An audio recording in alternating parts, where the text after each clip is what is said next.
का ना भगवान जब आते हैं, भगवान ने अपना पीतम्बर जैसे द्रौपदी की चीर से जोड़ दिया।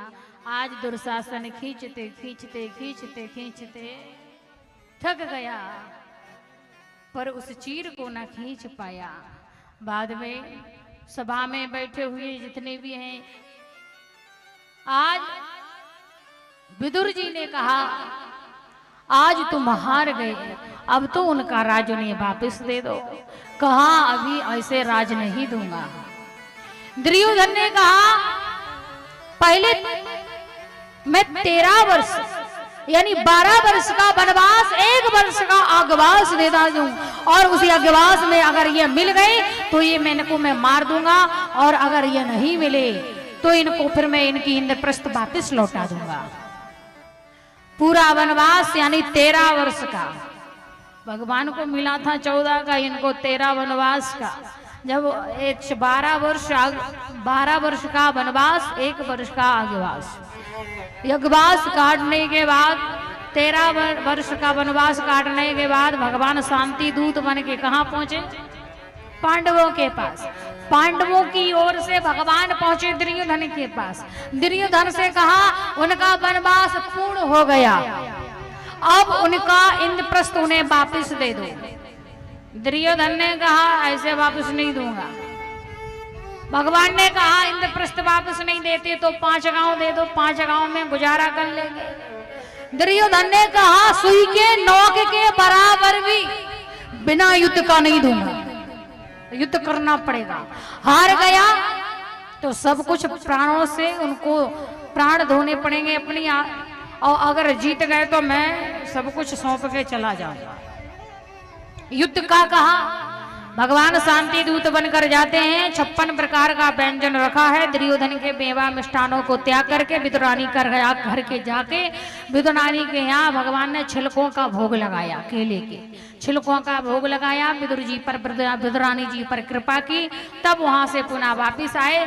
और भगवान जैसे शयन कक्ष में आते हैं, महाराज मामा शक्री ने कहा जाओ कृष्ण की सेना मांग लो आगे जाकर के। युद्ध की तैयारी, युद्ध की जब चलती है, भगवान वहां शयन कक्ष में शयन कर रहे। दुर्योधन आगे जाके पहुंचा और सिर के बगल में बैठ गए। अर्जुन लेट पहुंचे, अर्जुन कहाँ? चरणों में बैठे।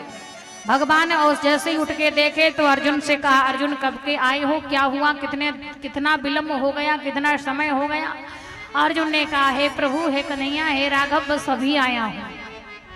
दुर्योधन ने कहा पहले हम आए हैं, हमारी पहले पूछो।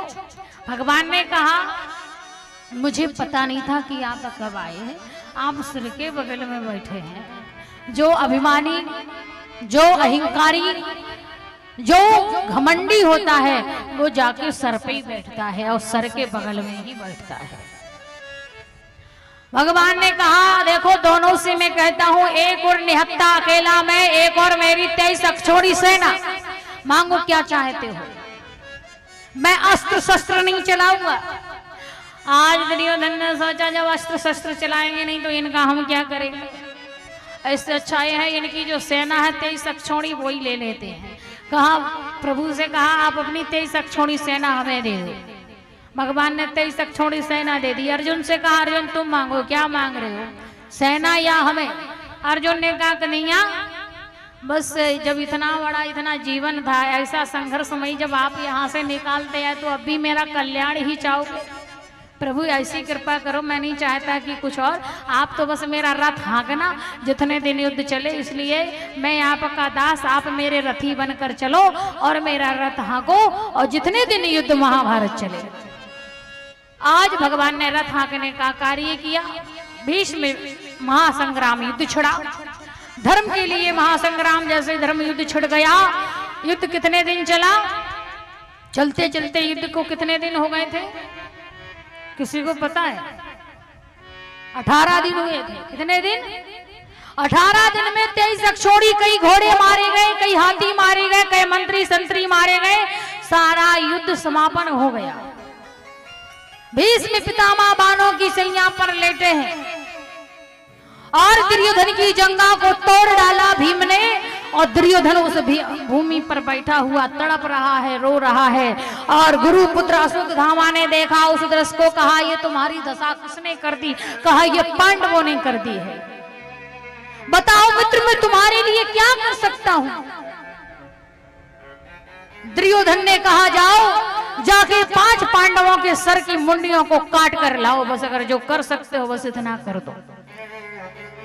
प्रातः ही काल जैसे ही गए, उस समय 1 और 5 पांडवों के 5 पुत्र सो रहे हैं और 1 और 5 पांडव लेटे हैं। भगवान लोहे की छड़ी लेकर के पहरा दे रहे हैं। अर्जुन उठे, अर्जुन ने कहा क्या राघव नींद नहीं आ रही? कन्हैया ने कहा तुमको नहीं आ रही क्या? बोले प्रभु हमको तो नींद नहीं आ रही। क्या चिंता सता रही, कोई भय है? बोले भय क्या प्रभु, जब जीवन की डोरी तेरे हाथ में सौंप दी, अब क्या डरना है? भगवान ने कहा तो डर नहीं है, भय नहीं है, तो एक काम करिए, ये स्थान उचित नहीं है, ये दूसरे स्थान पर रहिए और सोइए। स्थान को बदल दिया और दूसरे स्थान पर लिटा दिया। उसी अधरात्रि में अश्वत्थामा गुरुपुत्र जब आया, 5 पांडवों को समझ करके 5 पुत्रों का सर काट करके प्रातः काल सूर्यास्त से पहले पहुंचा। पोटली को भरा हुआ ऐसे नवजात शिशुओं की मुंडियों को भरे। आज दुर्योधन ने क्या कहा कि क्या हुआ? कहा कि जो कोई ना कर सका, कई अक्षोणी सेना मारी गई, भीष्म पितामह बाणों की सैया पर उस घायल डले हुए हैं, द्रोणाचार्य मारे गए हैं, 1 से 1 वीर मारे गए हैं, कई अक्षोणी सेना मारी गई। जो वो नहीं कर दिखा पाए, जो मैंने कर दिखाया। क्या कर दिया? आपने अभी अभिमन्यु को मारा था और मैंने सारे पांडवों को खत्म कर डाला है। पोटली को छोड़ के देखा, नवजात शिशुओं की मुंडियों को देखा। दुर्योधन ने कहा अरे तू बालकों का हत्यारा है, जा तू मेरी दृष्टि से सामने से भाग जा। तुझ जैसा हत्यारा मैंने कहीं नहीं देखा। मेरे बालक पहले मारे गए। इन नवजात शिशुओं ने क्या बिगाड़ा था? अगर बिगाड़ा था तो वो पांडवों ने बिगाड़ा था। तुझे पांडवों के सर लाने को कहा था, तूने पांडवों के सर ना लाने की जगह तूने इन बालकों के सर ला दिए। तू बालकों का हत्यारा है, मेरी दृष्टि के आगे से भाग जा। अनेक प्रकार से बुरा भला कहा। आज अश्वत्थामा समझ गया अब मैं बचूंगा नहीं। भागता दौड़ता हुआ आज प्राणों को छुपाने के लिए एक शिविर पर चढ़ गया। माता द्रौपदी को पता चला कि मेरे पुत्र की किसी ने हत्यारे ने हत्या कर दी है। 5 पतियों ने प्रतिज्ञा कर ली, जब तक हत्यारे को पकड़ के नहीं लाएंगे, जब तक हम उसे दंड नहीं देंगे, जब तक उसे हम मृत्यु दंड नहीं देंगे, तब तक तो हम चैन से नहीं बैठेंगे। आज खोज में निकल जाते हैं। शिविर पर वो चढ़ा हुआ वो अश्वत्थामा वहां भागते दौड़ता हुआ चलता हुआ आया और आज भीम ने उसे पकड़ लिया। भीम पकड़ करके 5 पकड़ लगे जैसे ले जाते हैं और आगे खड़ा कर दिया। किसके? द्रौपदी के आगे। ये तुम्हारे बालकों का हत्यारा है, जो तुम दंड देना चाहो वही दंड दे दो। द्रौपदी के मन में विचार आया और द्रौपदी ने कहा अपने पतियों से, ये माता कृपी का ये पुत्र अकेला है, गौतम ऋषि की पुत्री और द्रोणाचार्य की पत्नी ये, और जिन माता का नाम है कृपी, कृपी का ये अकेला पुत्र है जिसका नाम अश्वत्थामा है। मेरे 5 पुत्र मारे गए, मुझे कितनी पीड़ा हो रही है। और ये माता कृपी का ये अकेला पुत्र है जिस माँ के हृदय में 5 पुत्रों की पीड़ा उमड़ रही है अति। वो एक पुत्र का जब मारा जाएगा तो उस माँ की ममता क्या होगी, वो माँ के अंदर पीड़ा कितनी जागेगी। मेरे पुत्र से मारने से वापस नहीं आएंगे, पर मैं इसे जिंदा छोड़ना चाहती हूँ कि माता कृपी का पुत्र है, माँ की ममता समझते हुए मैं इसे पुनः छोड़ती हूँ, मैं इसके प्राण नहीं चाहती हूँ। आज जब इतना कहा, भीम ने कहा देखो तुम्हारा स्त्री स्वभाव है, तुम्हारे हृदय में तुम्हारे मन में दया भाव जाग गया है, इसलिए ये छोड़िए। आज हम इसको मृत्यु दंड देते हैं, तलवार को नकुल ने निकाला, बांध के मारना चाहा। कन्हैया ने कहा ठहरो। बाल आज कहा ब्राह्मण पर हाथ उठाना महापाप है। ये ब्राह्मण है अश्वत्थामा, और ब्राह्मण पर हाथ उठाना महापाप है। आज इतने में भीम ने कहा कन्हैया, कभी शत्रु का पक्ष लेते, कभी मित्र का पक्ष लेते। अरे बालकों के हत्यारे को भी तो छोड़ना महापाप है। कन्हैया ने कहा हाँ जानता हूं, पर ब्राह्मण का अपमान ही हत्या के समान है, इसलिए इसके मस्तक से मणि निकाल लो, दाढ़ी और मूछ मोड़ दो। यही हत्या के समान इसका अपमान है। दाढ़ी और मूछ मोड़ दी, मस्तक से मणि निकाल ली, जिंदा छोड़ दिया। भागता दौड़ता हुआ अश्वत्थामा सोच रहा मेरी फूटी सो फूटी, पड़ोसी की दोनों फूटनी चाहिए। मेरे प्राण बच गए ठीक है, पर ऐसा इनके कुल में कौन है जो पांडवों को जल देने लायक हो? ये सोच रहा है। सोचा, मन में विचार आया, कौरवों का वंश खत्म हो गया। अभिमन्यु पहले मारा गया, 5 पुत्रों को अभी मार दिया। ऐसा कौन है जो आज इन पांडवों के लिए जन देने लायक कोई हो? यही सोच रहा, मन में विचार आया। अभिमन्यु की पत्नी उत्तरा के गर्भ में वो बालक उस समय था, अब वो बालक का जन्म होने का समय हो गया। इससे अच्छा एक काम करता, जन्म से पहले उसे गर्भ में ही मार देता हूं। ब्रह्मशस्त्र छोड़ दिया। ब्रह्मशस्त्र जब छोड़ा, और जैसे ही ब्रह्मशस्त्र छोड़ा, आज कन्हैया के पास दौड़े दौड़े, आज अर्जुन दौड़े दौड़े दौड़ते हुए कृष्ण के पास पहुंचे। कृष्णाय कृष्णाय महाबाहो महाभक्त भयंकरा, तुम्हें हे दया गोविंदो गोकुलम गर्भुनामुद्रा।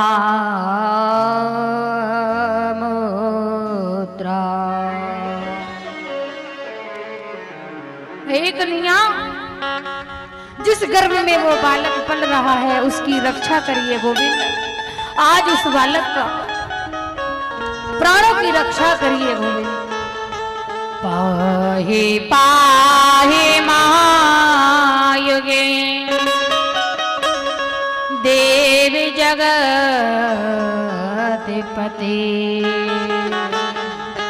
नंदनाय तुम्हें पराय तत्र मृत्यो परमात्मे।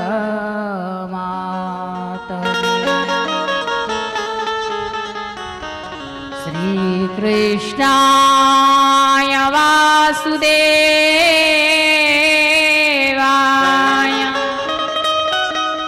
हरहे परमात्मने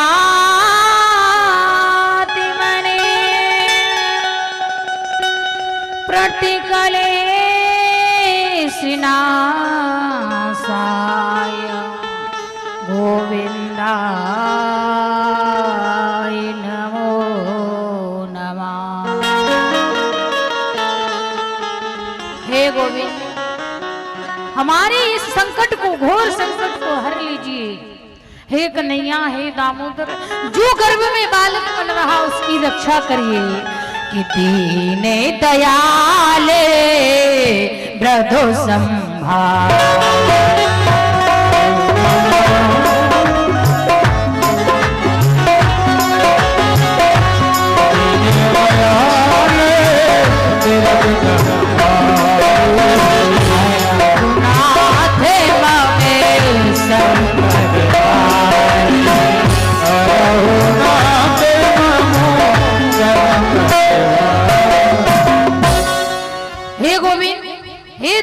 सागर, हे दीन बंधु, हे करुणा के सागर, हे कन्हैया, आज हमारी रक्षा करिए, इस संकट को हर लीजिए। भगवान ने कहा चिंता ना करो, कहो इससे ये वापस ले ले। अश्वत्थामा से कहा इस ब्रह्मशस्त्र को वापस ले लो। अश्वत्थामा ने कहा, गुरुपुत्र ने कहा भैया छोड़ना आता, वापस लेना नहीं आता है। भगवान ने कहा जब वापिस लेना नहीं आता तो चलाया काहे को है। भगवान क्या कर रहे हैं, सूक्ष्म रूप, छोटा सा रूप भगवान ने धारण करके गर्भ में प्रवेश करके उसकी रक्षा कर रहे हैं। एक वास्तविक रूप से खड़े होकर के बोल रहा है इसे वापस ले लो, वापस नहीं लिया। तब आज कहते हैं अर्जुन ने कहा प्रभु करिए कुछ कृपा, क्या करें हम, हमारी रक्षा करिए। भगवान कहते लोहा लोहे को काटता है, कांटा कांटे को निकालता है, क्यों चिंता करते हो। अगर ये वापस नहीं ले सकता तो जाओ और इससे कहो कि ये वापस ले ले। अगर फिर भी नहीं ले सकता, तुम दोनों एक ही गुरु के शिष्य हो, जाओ अपना ब्रह्म शस्त्र छोड़ दो। और अपना ब्रह्म शस्त्र छोड़ दिया। जब अपना ब्रह्म शस्त्र छोड़ा, श्री सूत जी महाराज कहते हैं दोनों की नेमी शांत आपस में टकरा करके भस्म हो जाते हैं। बोली गोविंद भगवान की, दोनों की नेमी शांत हो जाती है। श्री सूत जी महाराज कहते हैं आज माता कुंती को पता चला कि मेरे बालक यानी मेरे बालक के बालक मेरे पोते की रक्षा कृष्ण ने की है। आज दौड़ती भागती हुई भगवान जैसे आज कन्हैया के पास पहुंची, कन्हैया से अनेक प्रकार से वंदना करने लगी। कृष्णाय वासुदेवाय देवकी नंदनाय च गोविंदाय कुमाराय गोविंदाय नमो नमः। हे गोविंद, आपने हमारी रक्षा की, हम आपको बारंबार नमन करते हैं कन्हैया। बार बार कन्हैया से कहने लगे। तब कन्हैया कहते हैं बुआ मैं तो आपका बालक हूं, मैं कोई भगवान नहीं हूं, मैं आपका बालक हूं, कोई भगवान नहीं हूं। राधे, आपके बीच में आदरणीय विधायक राजीव भैया जी आए हुए हैं। आपने आकर के भगवान की गोविंद की कथा में आकर चार चांद लगाए हैं। कहते हैं कि आसमां में सितारे नजर आते हैं, अतिथियों के आने से बारे न्यारे हो जाते हैं। आप जब यहाँ आए हैं तो जैसे सुदामा के घर कृष्ण पधारे थे, ऐसे लगता आज उन्हीं के रूप में आज आप पधारे हैं। पर आप आए हुए हैं, आपने चार चांद लगाए हैं। मेरा व्यास मंच की ओर से भावरा राधेश्याम, जय श्री राम। बोली गोविंद भगवान की। आज भगवान ने कहा चिंता न करिए। आज जैसे इधर माता कुंती कहती है कन्हैया तूने सारे संकट को हरा है, आज मैं समझ गई तू भगवान है। भगवान कहते हैं मैया अगर तू भगवान समझती है तो कभी भगवान से सुख भी मांग ले। भगवान क्या देते हैं? सुख देते हैं। कन्हैया कहते हैं अरे बुआ मैं तेरे भाई का पुत्र भतीजा हूं तेरा, मैं कोई भगवान ना है। कुंती कहती कन्हैया ये मेरो बड़कपन है कि तू मेरो भतीजो बनकर आए, पर सत्य तो यही है कि ऐसे तू दुष्टों का संहार करने को और ऐसी अनेक लीला करने को और तू कृपा करने को आयो। तू भगवान है, तू कोई मेरा तू साधारण भतीजा नहीं है। भगवान कहते हैं ठीक है बुआ, भगवान मानती हो तो सुख मांग लो। भगवान के दरबार में जाके भक्त सुख मांगते हैं। तो अगर छोड़ूंगी तो मैं किसे छोड़ू? सुख भी तो तू ही देता, दुख भी तो तू ही देता है। कन्हैया ये सब कुछ तेरे ही तो है। सुख में भगवान को भूल जाते हैं, दुख में हर पल हर क्षण भगवान को याद करते हैं। आपने देखा होगा जिसको कभी हनुमान चालीसा नहीं आता होगा, पता चले कि अगर वो संकट में आए, अगर बैठे हो ट्रेन में, पता चला कि ट्रेन के डिब्बों में आग लग गई और अब बचने का कोई वो नहीं है रास्ता, तो जो हनुमान चालीसा कभी नहीं पढ़ा होगा वो भी याद आने लगता। क्यों? क्योंकि दुख में ही भगवान याद आते हैं, सुख में तो सभी भूल जाते हैं। इसलिए कहते सुख के मत चल पड़े। ऐसा सुख नहीं चाहिए जो भगवान को ही भुला दे। द्रौपदी के आज माता कुंती कहती है तूने बहुत दिया बस चाहती हूँ इस बार आर्यावर्त का राजा बना दिया। तो इस आर्यावर्त का जब राजा तुमने बना दिया है तो बस मैं इतना चाहती हूँ कि अब मेरे पुत्रों को राजनीतिक ज्ञान दो जिस इस राज्य को चला सके। राजा बन गए हैं पर राजनीतिक ज्ञान नहीं है, तो मैं चाहती मेरे पुत्रों को राजनीतिक ज्ञान दीजिए। आज भगवान ने कहा राजनीतिक ज्ञान अगर देंगे तो हम नहीं देंगे, ये राजनीतिक ज्ञान महाराज भीष्म पितामह देंगे। भीष्म पितामह बाणों की सैया पर लेटे हैं। आज पांचों पांडवों को माता द्रौपदी, माता कुंती आज उस भूमि पर पहुंची जहां पर सारा रक्त बह गया और बाणों की सैया पर आज भीष्म पितामह टंगे हुए हैं। भीष्म पितामह ने मन ही मन प्रणाम किया। प्रणाम करने के बाद भगवान से कहा प्रभु ये बताओ पहले ये बाणों की सैया मुझे क्यों प्राप्त हुई। भगवान ने से पूछने लगे, भगवान से कहा मुझे 124 जन्म याद है, मैंने 124 जन्मों में कभी कोई पाप नहीं किया, फिर भी मुझे ये बाणों की सैया क्यों मिली है। भगवान ने कहा 124 जन्मों के बाद तुम्हारा जन्म हुआ था, याद करो। उस समय तुम एक राज्य के सुंदर से राजा के पुत्र राजकुमार थे।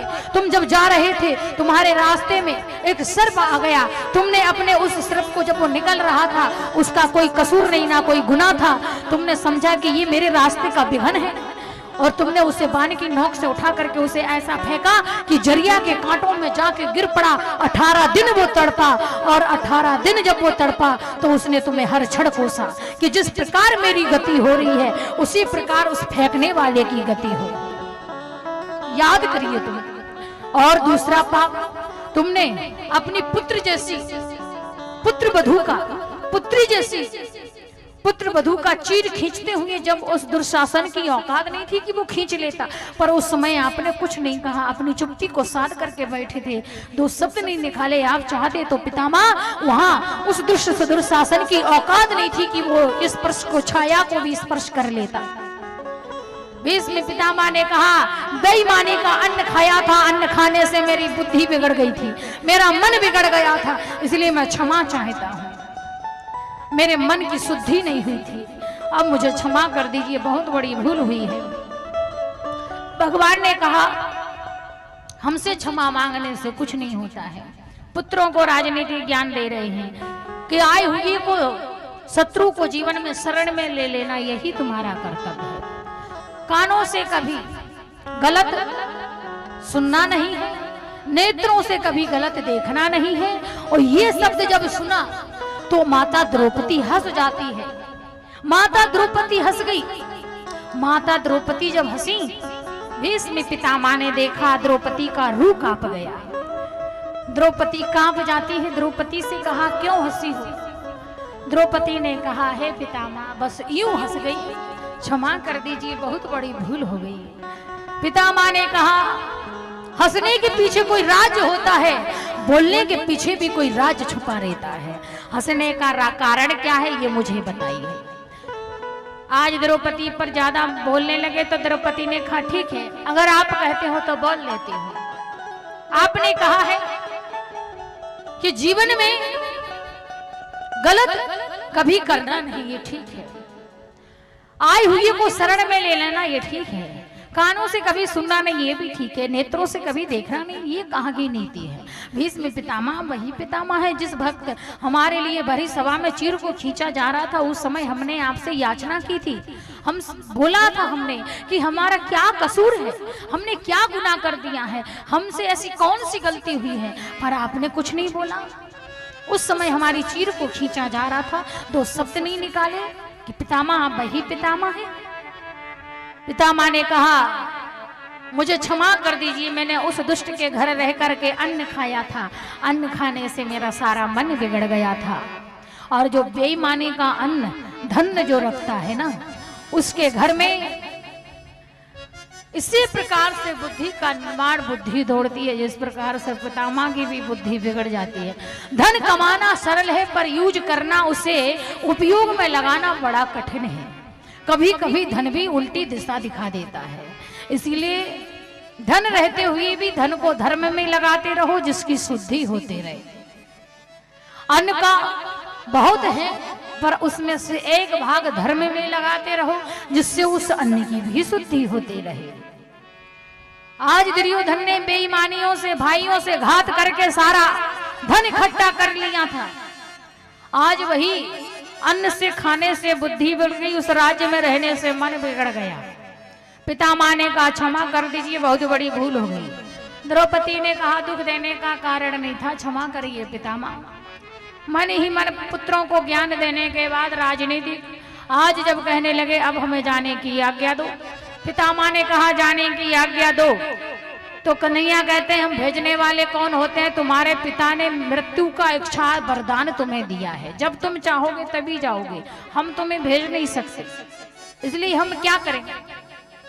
पितामह ने कहा इतनी सुंदर मौत है, साबरा मेरा निकट है, कन्हैया मेरे पास है, और ये प्राण में ये देखते देखते गोविंद को अगर मेरे प्राण निकल जाए तो ये जीवन ही मेरा बड़ा मंगलमय होगा।